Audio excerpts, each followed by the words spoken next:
Capítulo 8. Excitación y contracción del músculo liso. Contracción del músculo liso. En los capítulos 6 y 7 el análisis se centró en el músculo esquelético.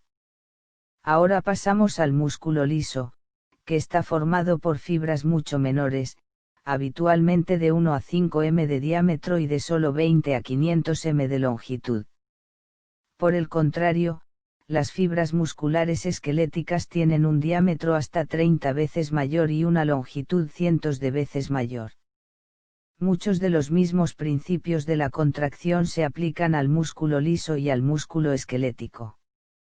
Lo que es más importante, esencialmente las mismas fuerzas de atracción entre los filamentos de miosina y actina producen la contracción en el músculo liso y en el músculo esquelético, pero la disposición física interna de las fibras musculares lisas es diferente.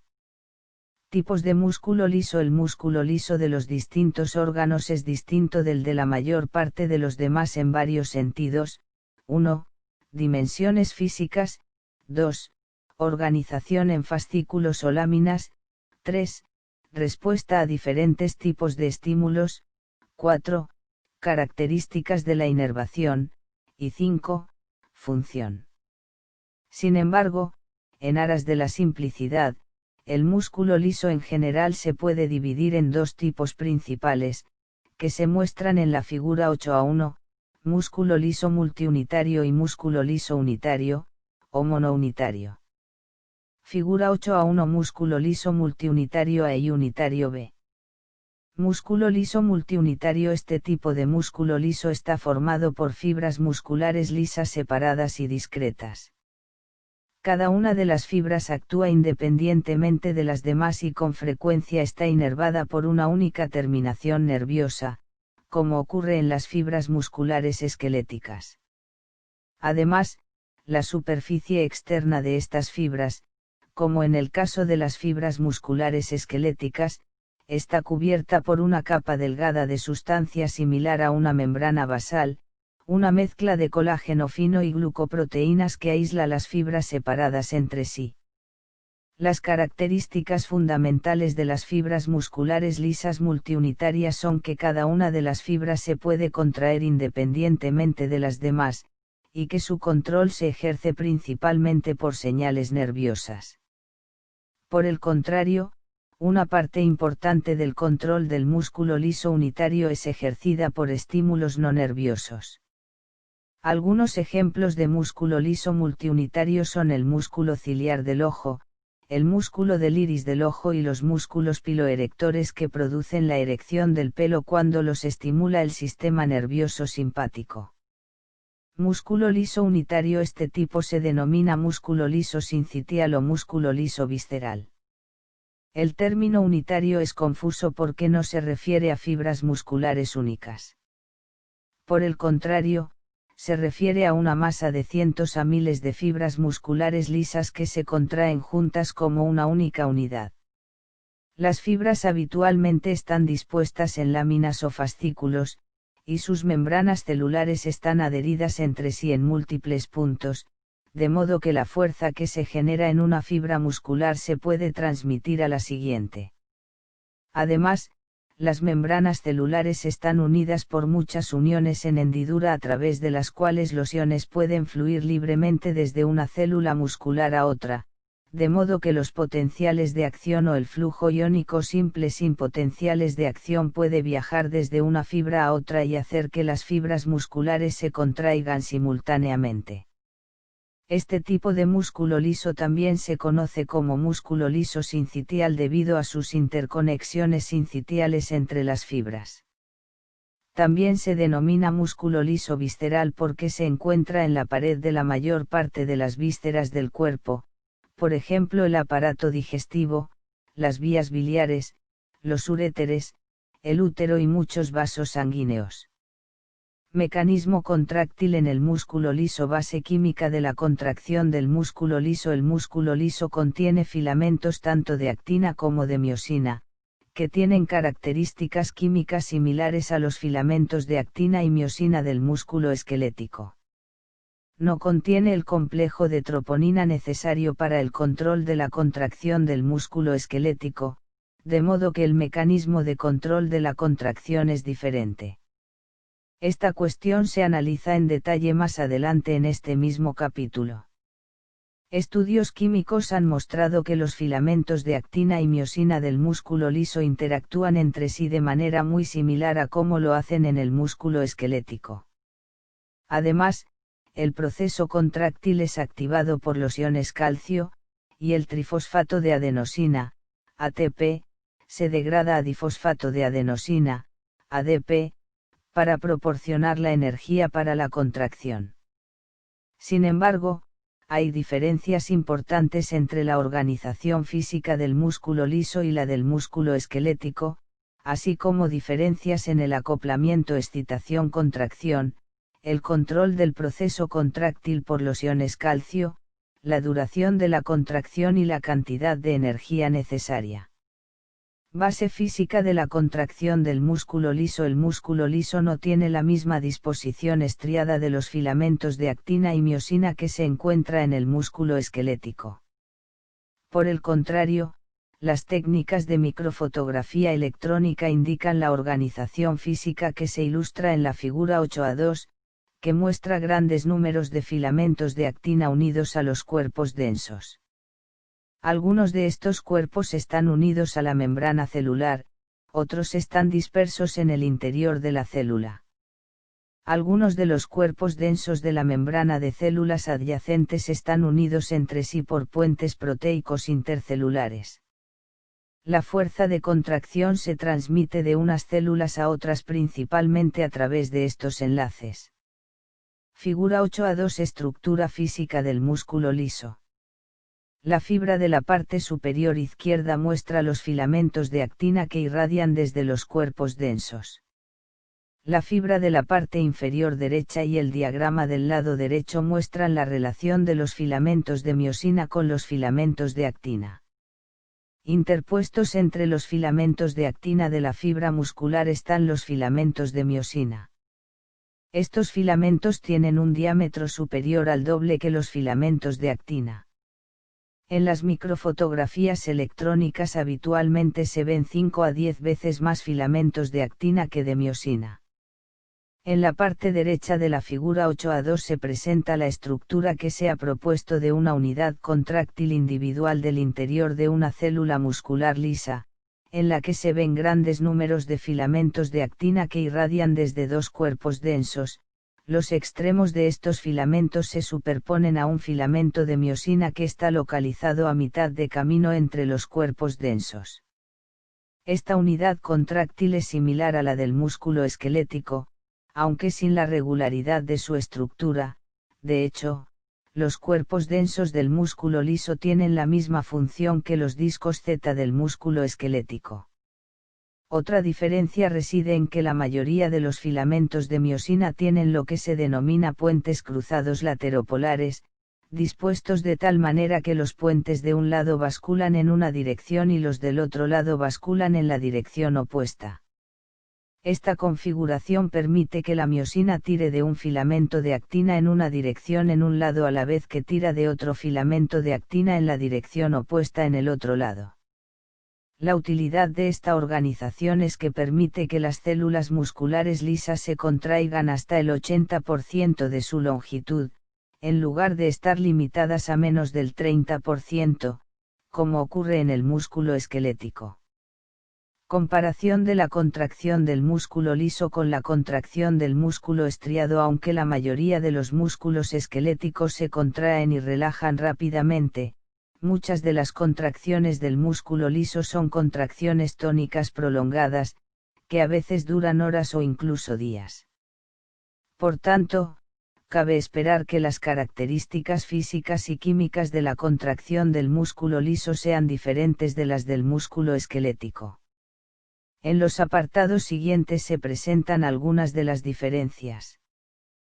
Ciclado lento de los puentes cruzados de miosina. La rapidez del ciclado de los puentes transversos de miosina en el músculo liso, es decir, su unión a la actina, su posterior liberación de la actina y su nueva unión para el siguiente ciclo, es mucho más lenta que en el músculo esquelético. De hecho, la frecuencia es tan baja como 1/10 a 1/300 de la del músculo esquelético. A pesar de todo, se piensa que la fracción de tiempo que los puentes cruzados permanecen unidos a los filamentos de actina, que es un factor importante que determina la fuerza de la contracción, está muy aumentada en el músculo liso. Una posible razón del ciclado lento es que las cabezas de los puentes cruzados tienen una actividad ATP mucho menor que en el músculo esquelético, de modo que la degradación del ATP que aporta energía a los movimientos de las cabezas de los puentes cruzados está muy reducida, con el consiguiente enlentecimiento de la frecuencia de ciclado. Baja necesidad de energía para mantener la contracción del músculo liso. Para mantener la misma tensión de contracción en el músculo liso que en el músculo esquelético solo es necesario de 1/10 a 1/300 de energía. También se piensa que esto se debe al lento ciclado de unión y separación de los puentes cruzados y a que solo es necesaria una molécula de ATP para cada ciclo, independientemente de su duración. La baja utilización de energía por el músculo liso es importante para la economía energética global del cuerpo, porque órganos como los intestinos, la vejiga urinaria, la vesícula biliar y otras vísceras con frecuencia mantienen una contracción muscular tónica casi indefinidamente.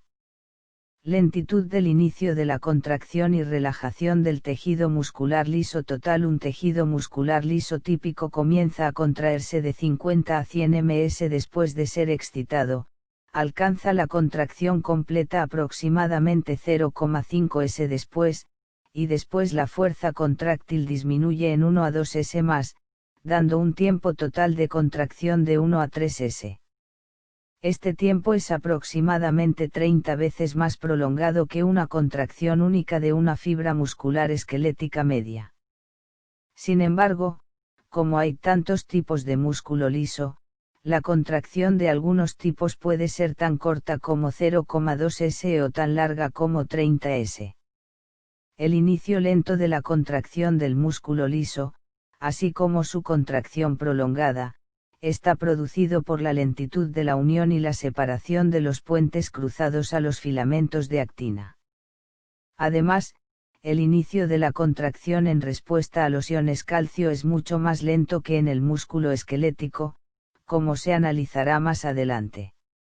La fuerza máxima de contracción muscular es a menudo mayor en el músculo liso que en el músculo esquelético a pesar de la escasez relativa de filamentos de miosina en el músculo liso, y a pesar del tiempo lento de ciclado de los puentes cruzados, la fuerza máxima de contracción del músculo liso es con frecuencia mayor que la del músculo esquelético, hasta 4 a 6 kg/cm2 de área transversal para el músculo liso, en comparación con 3 a 4 kg para el músculo esquelético.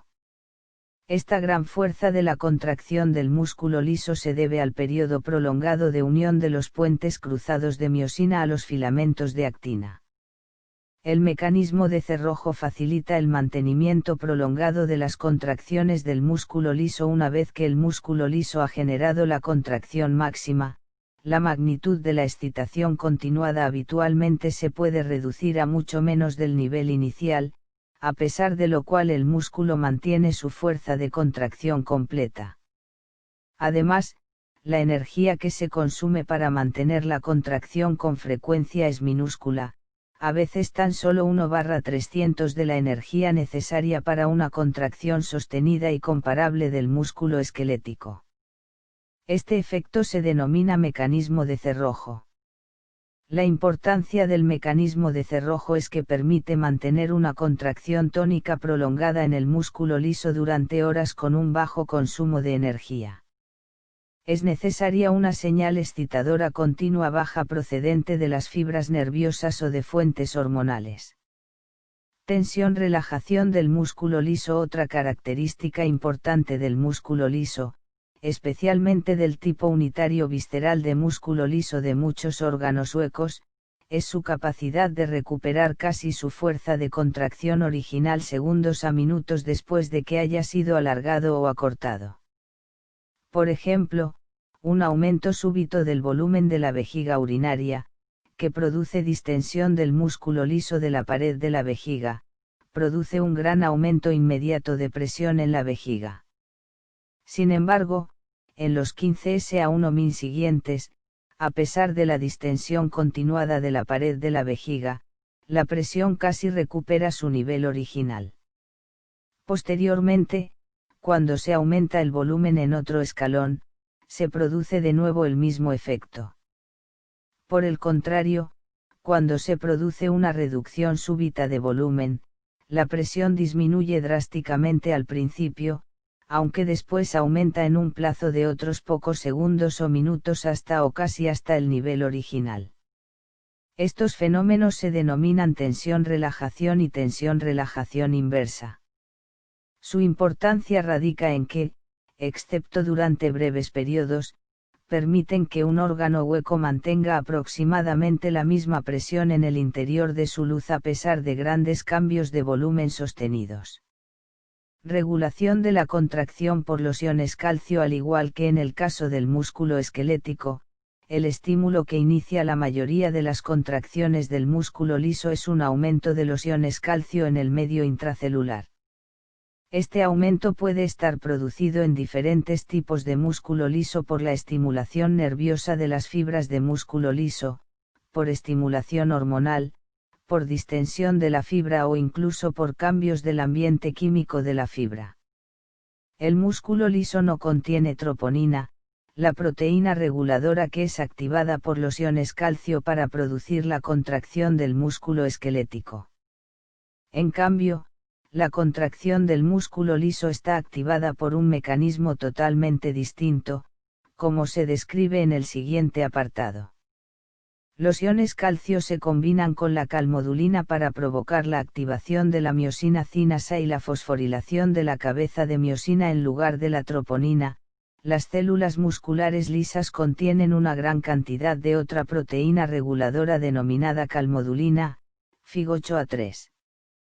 Aunque esta proteína es similar a la troponina, inicia la contracción de una manera diferente. La calmodulina inicia la contracción al activar los puentes cruzados de miosina. Esta activación y la posterior contracción se producen según la siguiente secuencia: 1. La concentración de calcio en el líquido citosólico del músculo liso se incrementa como consecuencia de la entrada de calcio desde el líquido extracelular a través de los canales de calcio y barra o la liberación de calcio desde el retículo sarcoplásmico. 2. Los iones calcio se unen a la calmodulina de forma reversible. 3. El complejo calmodulina-calcio se une después a la miosina cinasa de cadena ligera, que es una enzima fosforiladora, y la activa. 4. Una de las cadenas ligeras de cada una de las cabezas de miosina, denominada cabeza reguladora, se fosforila en respuesta a esta miosina cinasa. Cuando esta cadena no está fosforilada no se produce el ciclo de unión-separación de la cabeza de miosina con el filamento de actina. Sin embargo, cuando la cadena reguladora está fosforilada, la cabeza tiene la capacidad de unirse repetitivamente al filamento de actina y de avanzar a través de todo el proceso de ciclado de tirones intermitentes, al igual que ocurre en el músculo esquelético, produciendo de esta manera la contracción muscular. Figura 8A3. La concentración intracelular del ion calcio, Ki, aumenta cuando el Ki entra en la célula a través de los canales de calcio en la membrana celular o es liberado desde el retículo sarcoplásmico. El Ki se une a la calmodulina, Cam, para formar un complejo Ki-Cam, que a continuación activa la cinasa de la cadena ligera de miosina, MLCK. La MLCK activada fosforila la cadena ligera de miosina para conducir a la fijación de la cabeza de miosina con el filamento de actina y a la contracción de músculo liso. ADP, difosfato de adenosina, ATP, trifosfato de adenosina, P, fosfato. Fuente de iones calcio que provocan la contracción. Aunque el proceso contráctil en el músculo liso, como en el músculo esquelético, es activado por los iones calcio, el origen de estos iones es diferente. Una distinción importante es que el retículo sarcoplásmico, que proporciona prácticamente todos los iones calcio para la contracción musculoesquelética, está desarrollado solo ligeramente en la mayor parte del músculo liso. En su lugar, la mayoría de los iones calcio que provocan la contracción entran en la célula muscular desde el líquido extracelular en el momento del potencial de acción u otro estímulo. Es decir, la concentración de iones calcio en el líquido extracelular es superior a 10,3 molar, en comparación con un valor inferior a 10,7 molar en el interior de la célula muscular lisa. Esta situación origina una rápida difusión de los iones calcio en la célula desde el líquido extracelular cuando se abren los canales de calcio. El tiempo necesario para que tenga lugar esta difusión se sitúa, en promedio, entre 200 y 300 ms, y recibe el nombre de periodo latente, antes de que se inicie la contracción. Este periodo latente es unas 50 veces superior para el músculo liso que para la contracción del músculo esquelético. Papel del retículo sarcoplásmico del músculo liso. La figura 8a4 muestra algunos retículos sarcoplásmicos muy poco desarrollados que se sitúan cerca de las membranas celulares en algunas células del músculo liso más grandes. Pequeñas invaginaciones de la membrana celular, denominadas cavéolas, terminan en las superficies de estos túbulos. Las cavéolas sugieren una rudimentaria analogía del sistema de túbulos transversos del músculo esquelético. Cuando se transmite un potencial de acción a las cavéolas, según se cree, estimula la liberación de iones calcio desde los túbulos sarcoplásmicos contiguos de la misma forma que los potenciales de acción en los túbulos transversos del músculo esquelético provocan la liberación de iones calcio desde los túbulos sarcoplásmicos transversos. En general, cuanto más extenso es el retículo sarcoplásmico en la fibra de músculo liso, más rápidamente se contrae. Figura 8a4. Túbulos sarcoplásmicos en una fibra muscular lisa grande, se muestra su relación con las invaginaciones de la membrana celular denominadas cavéolas. La contracción del músculo liso depende de la concentración extracelular de iones calcio, aunque los cambios en la concentración extracelular de iones calcio con respecto a la concentración normal tienen un efecto escaso en la fuerza de la contracción del músculo esquelético. No sucede así para la mayoría de los músculos lisos. Cuando la concentración extracelular de iones calcio disminuye a aproximadamente entre 1/3 y 1/10 de la normal, la contracción del músculo liso suele cesar. Por tanto, la fuerza de la contracción del músculo liso suele ser muy dependiente de la concentración de los iones calcio en el líquido extracelular.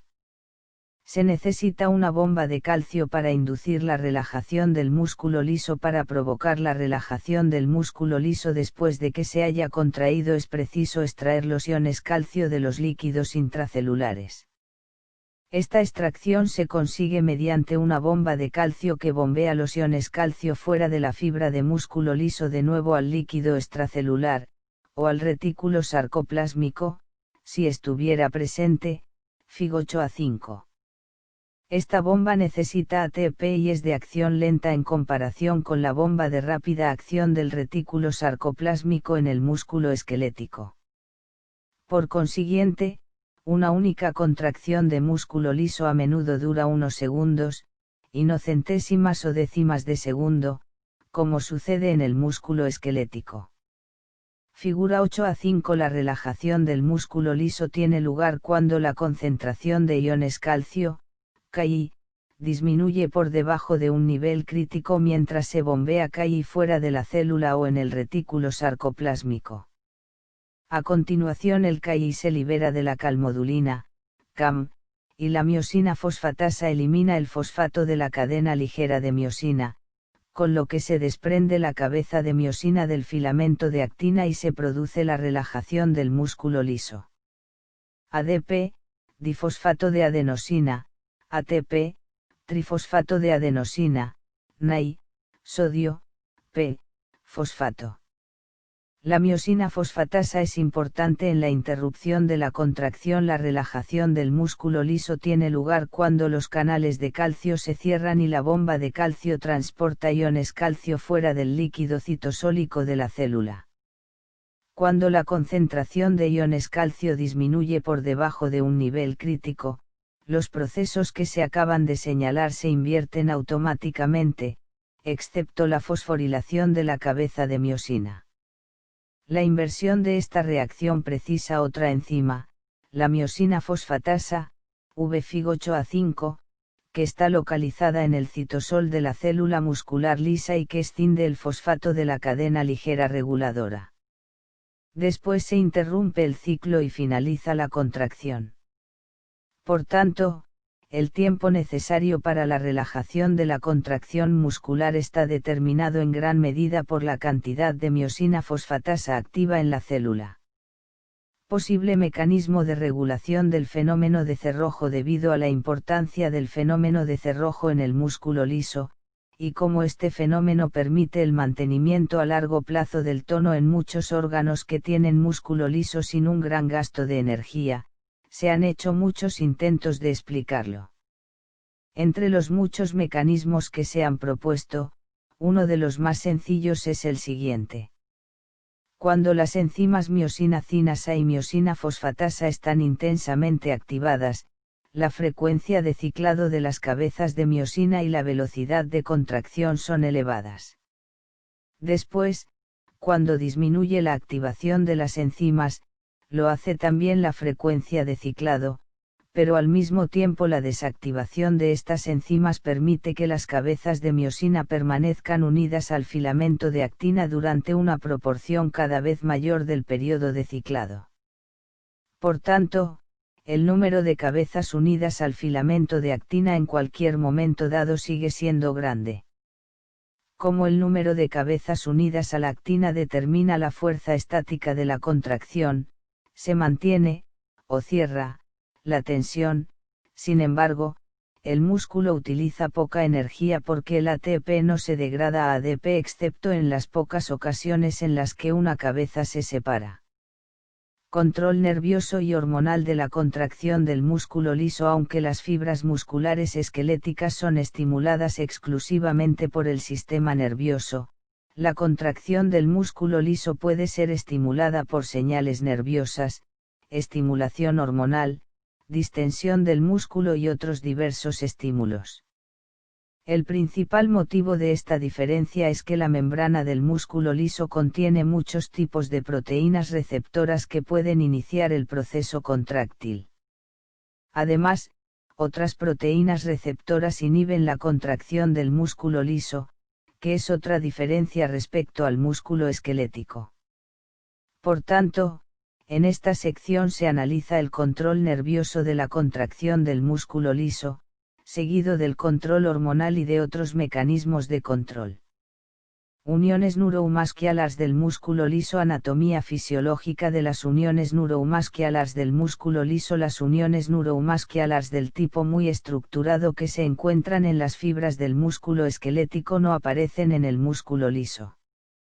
Por el contrario, las fibras nerviosas autónomas que inervan el músculo liso generalmente se ramifican de manera difusa encima de una lámina de fibras musculares, como se muestra en la figura 8a6. En la mayoría de los casos estas fibras no establecen contacto directo con la membrana de las células de las fibras musculares lisas, sino que forman las uniones difusas que secretan su sustancia transmisora hacia el recubrimiento de matriz del músculo liso, con frecuencia a una distancia de varios nanómetros a varios micrómetros de las células musculares. Después la sustancia transmisora difunde hacia las células. Además, cuando hay muchas capas de células musculares, las fibras nerviosas con frecuencia inervan solo la capa externa. La excitación muscular viaja desde esta capa externa hacia las capas internas por conducción de los potenciales de acción en la masa muscular o mediante difusión adicional de la sustancia transmisora. Figura 8a6. Inervación del músculo liso por fibras nerviosas autónomas que se ramifican de forma difusa y secretan un neurotransmisor desde múltiples varicosidades.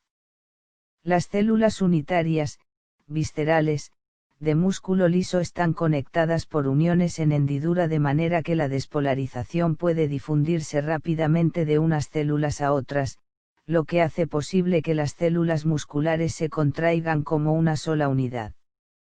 En el músculo liso multiunitario, cada célula es estimulada de forma independiente por un neurotransmisor liberado desde varicosidades nerviosas autónomas estrechamente asociadas. Los axones que inervan las fibras musculares lisas no tienen los extremos terminales ramificados típicos que se observan en la placa motora terminal de las fibras musculares esqueléticas. Por el contrario, la mayoría de los axones terminales delgados tiene múltiples varicosidades distribuidas a lo largo de sus ejes. En estos puntos se interrumpen las células de Sivaan que rodean a los axones, de modo que se puede secretar la sustancia transmisora a través de las paredes de las varicosidades. En las varicosidades hay vesículas similares a las de la placa terminal del músculo esquelético y que contienen la sustancia transmisora. Pero, al contrario de las vesículas de las uniones del músculo esquelético, que siempre contienen acetilcolina, las vesículas de las terminaciones de las fibras nerviosas autónomas contienen acetilcolina en algunas fibras y noradrenalina en otras, y de manera ocasional también otras sustancias. En algunos casos, particularmente en el tipo multiunitario del músculo liso, las varicosidades están separadas de la membrana de la célula muscular por tan solo 20 a 30 nm, la misma anchura que tiene la hendidura sináptica que aparece en la unión del músculo esquelético. Estas uniones se denominan uniones de contacto, y actúan de manera muy similar a la unión neuromuscular del músculo esquelético. La rapidez de la contracción de estas fibras musculares lisas es considerablemente más rápida que la de las fibras estimuladas por las uniones difusas. Sustancias transmisoras excitadoras e inhibidoras secretadas en la unión neuromuscular del músculo liso. Las sustancias transmisoras más importantes que secretan los nervios autónomos que inervan el músculo liso son acetilcolina y noradrenalina, aunque nunca son secretadas por las mismas fibras nerviosas. La acetilcolina es una sustancia transmisora excitadora de las fibras musculares lisas en algunos órganos y un transmisor inhibidor en el músculo liso de otros órganos. Cuando la acetilcolina excita una fibra, la noradrenalina habitualmente la inhibe. Por el contrario, cuando la acetilcolina inhibe una fibra, la noradrenalina habitualmente la excita. Ahora bien, ¿por qué se producen estas respuestas diferentes? La respuesta es que tanto la acetilcolina como la noradrenalina excitan o inhiben el músculo liso uniéndose en primer lugar a una proteína receptora de la superficie de la membrana de la célula muscular. Algunas de las proteínas receptoras son receptores excitadores, mientras que otras son receptores inhibidores. Así, el tipo de receptor determina si el músculo liso es inhibido o excitado y también determina cuál de los dos transmisores, acetilcolina o noradrenalina, participa en la producción de la excitación o de la inhibición. Estos receptores se analizan con más detalle en el capítulo 61 en relación con la función del sistema nervioso autónomo.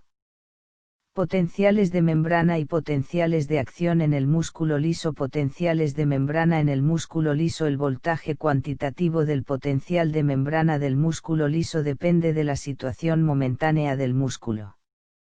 En el estado de reposo normal el potencial intracelular es de aproximadamente -50 a -60 mV, alrededor de 30 mV menos negativo que en el músculo esquelético.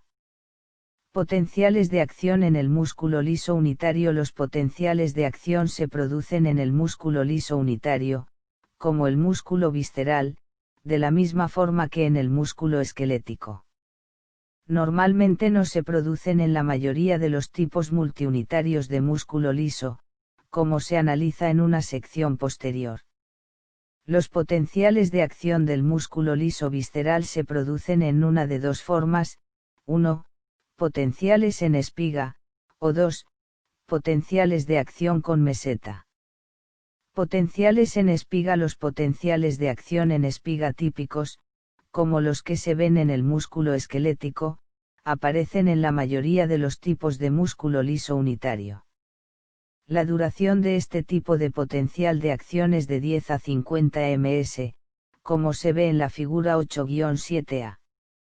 Estos potenciales de acción se pueden generar de muchas maneras, por ejemplo mediante estimulación eléctrica, por la acción de hormonas sobre el músculo liso, por la acción de sustancias transmisoras procedentes de las fibras nerviosas, por distensión o como consecuencia de su generación espontánea en la propia fibra muscular, como se analiza más adelante. Figura 8-7a. Potencial de acción típico del músculo liso, potencial en espiga, producido por un estímulo externo. B. Potenciales en espiga repetitivos, producidos por ondas eléctricas rítmicas lentas que aparecen espontáneamente en el músculo liso de la pared intestinal. C. Potencial de acción con una meseta, registrado en una fibra muscular lisa del útero. Potenciales de acción con meseta. La figura 8-7c muestra un potencial de acción de músculo liso con una meseta. El inicio de este potencial de acción es similar al del potencial en espiga típico. Sin embargo, en lugar de la repolarización rápida de la membrana de la fibra muscular, la repolarización se retrasa durante varios cientos hasta 1000 ms, 1s. La importancia de esta meseta es que puede ser responsable de la contracción prolongada que se produce en algunos tipos de músculo liso, como el uréter, el útero en algunas situaciones y ciertos tipos de músculo liso vascular. Además, este es el tipo de potencial de acción que se ve en las fibras musculares cardíacas que tienen un periodo de contracción prolongado, como se analiza en los capítulos 9 y 10. Los canales de calcio son importantes en la generación del potencial de acción del músculo liso. La membrana de la célula muscular lisa tiene muchos más canales de calcio activados por el voltaje que el músculo esquelético, aunque tiene pocos canales de sodio activados por el voltaje. Por tanto, el sodio participa poco en la generación del potencial de acción en la mayor parte del músculo liso.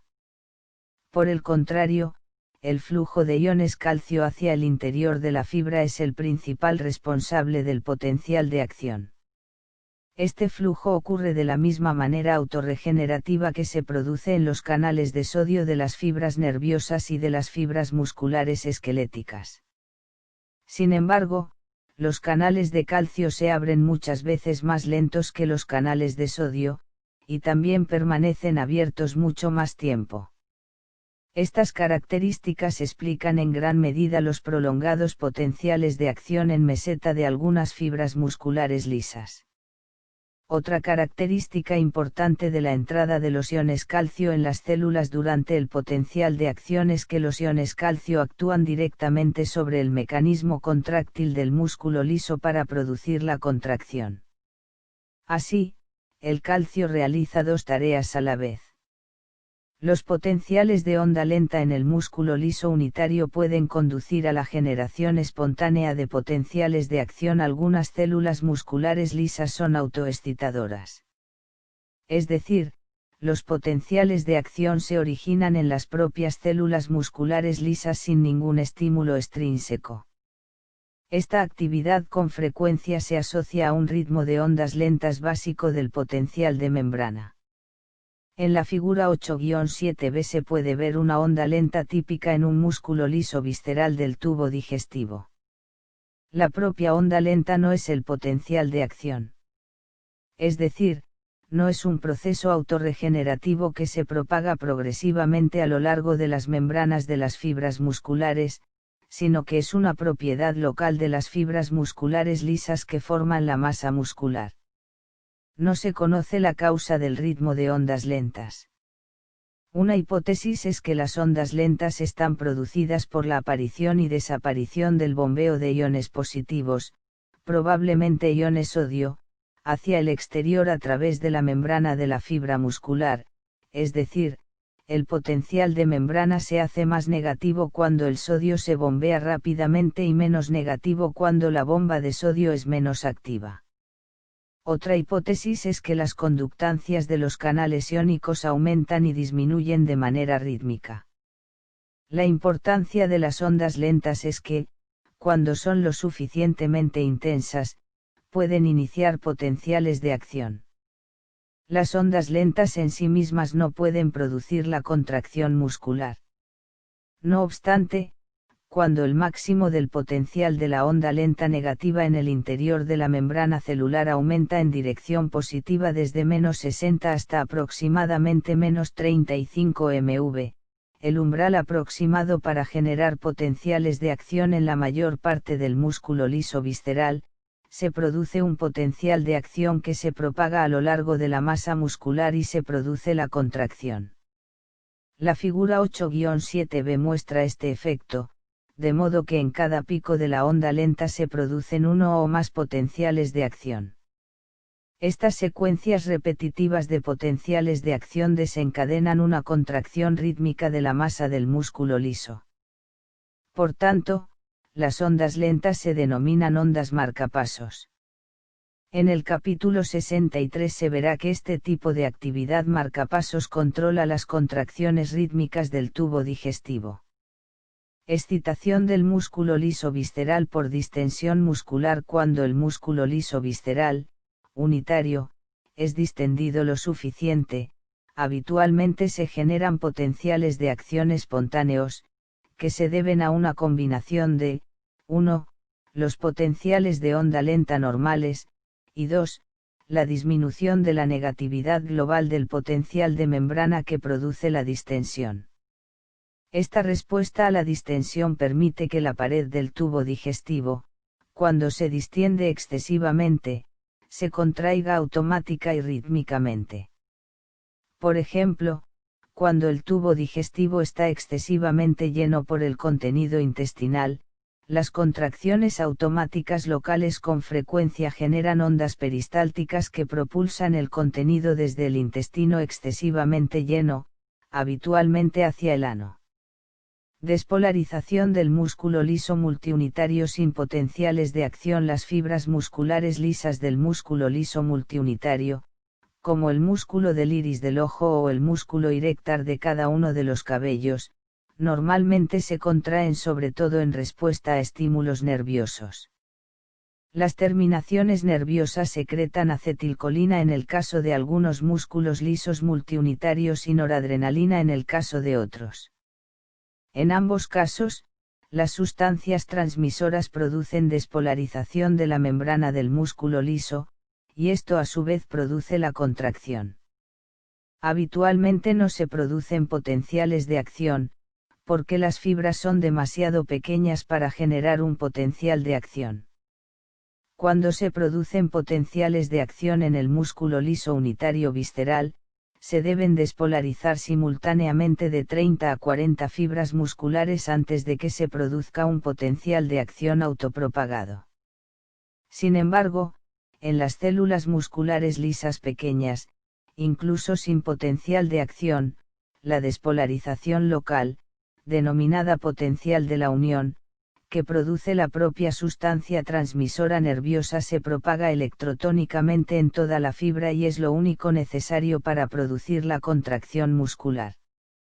Los efectos de los factores tisulares locales y las hormonas determinan la contracción del músculo liso sin potenciales de acción. Aproximadamente la mitad de las contracciones del músculo liso se inician probablemente por factores estimuladores que actúan directamente sobre la maquinaria contráctil del músculo liso y sin potenciales de acción. Dos tipos de factores estimulantes no nerviosos y no relacionados con el potencial de acción que participan con frecuencia son, 1. Factores químicos tisulares locales, y 2. Varias hormonas. Contracción del músculo liso en respuesta a factores químicos tisulares locales. En el capítulo 17 se analiza el control de la contracción de las arteriolas, metaarteriolas y esfínteres precapilares. Los más pequeños de estos vasos tienen una inervación escasa o nula. Sin embargo, el músculo liso es muy contráctil y responde rápidamente a los cambios de las condiciones químicas locales del líquido intersticial circundante y a la distensión originada por cambios en la presión arterial. En el estado normal de reposo muchos de los vasos sanguíneos pequeños permanecen contraídos.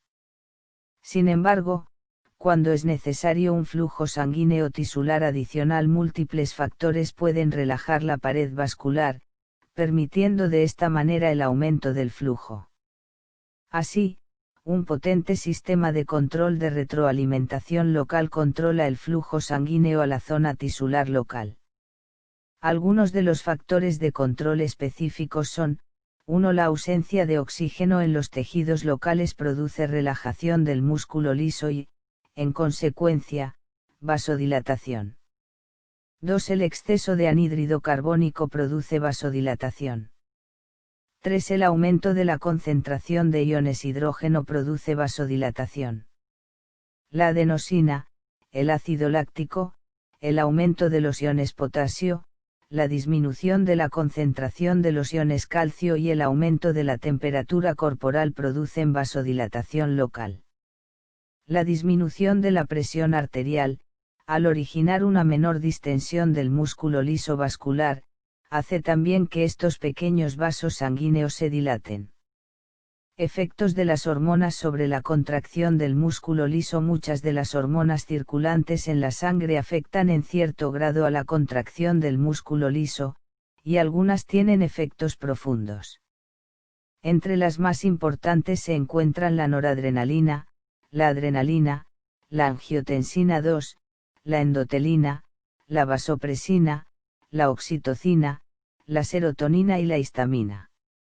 Una hormona produce contracción del músculo liso cuando la membrana de la célula muscular contiene receptores excitadores activados por hormonas para esa hormona. Por el contrario, la hormona produce inhibición si la membrana contiene receptores inhibidores para ella en lugar de receptores excitadores. Mecanismos de la excitación o la inhibición del músculo liso por hormonas o por factores tisulares locales. Algunos receptores hormonales de la membrana del músculo liso abren canales iónicos de sodio o de calcio y despolarizan la membrana, al igual que ocurre después de la estimulación nerviosa. A veces se producen potenciales de acción, o potenciales de acción que ya se están produciendo pueden potenciarse. En otros casos se produce despolarización sin potenciales de acción y esta despolarización permite la entrada de iones calcio en la célula, lo que facilita la contracción. Por el contrario, se produce inhibición cuando la hormona, u otro factor tisular, cierra los canales de sodio y calcio para impedir la entrada de estos iones positivos. También se produce inhibición si los canales de potasio, que normalmente están cerrados, se abren, lo que permite que iones potasio positivos difundan hacia el exterior de la célula. Estas dos acciones aumentan el grado de negatividad en el interior de la célula muscular, un estado que se denomina hiperpolarización y que inhibe intensamente la contracción muscular. Algunas veces la contracción o la inhibición del músculo liso es iniciada por hormonas que no producen directamente ningún cambio en el potencial de membrana. En estos casos la hormona puede activar un receptor de membrana que no abre ningún canal iónico, sino que produce un cambio interno de la fibra muscular, como la liberación de iones calcio desde el retículo sarcoplásmico intracelular. Después el calcio induce la contracción. Para inhibir la contracción se sabe que otros mecanismos activan la enzima adenilato ciclasa o guanilato ciclasa de la membrana celular. Las porciones de los receptores que sobresalen hacia el interior de las células están acopladas con estas enzimas, dando lugar a la formación de monofosfato cíclico de adenosina, AMPC, o monofosfato cíclico de guanosina, GMPC, denominados segundos mensajeros. El AMPC y el GMPC tienen muchos efectos, uno de los cuales es modificar el grado de fosforilación de varias enzimas que inhiben indirectamente la contracción. Se activa la bomba que mueve iones calcio desde el sarcoplasma hacia el retículo sarcoplásmico, así como la bomba de la membrana celular que saca iones calcio de la propia célula. Estos efectos reducen la concentración de los iones calcio en el sarcoplasma, inhibiendo de esta manera la contracción. Hay una considerable diversidad en el mecanismo de inicio de la contracción o de la relajación del músculo liso de diferentes localizaciones en respuesta a diferentes hormonas, neurotransmisores y otras sustancias. En algunos casos la misma sustancia puede producir relajación o contracción del músculo liso de diferentes localizaciones.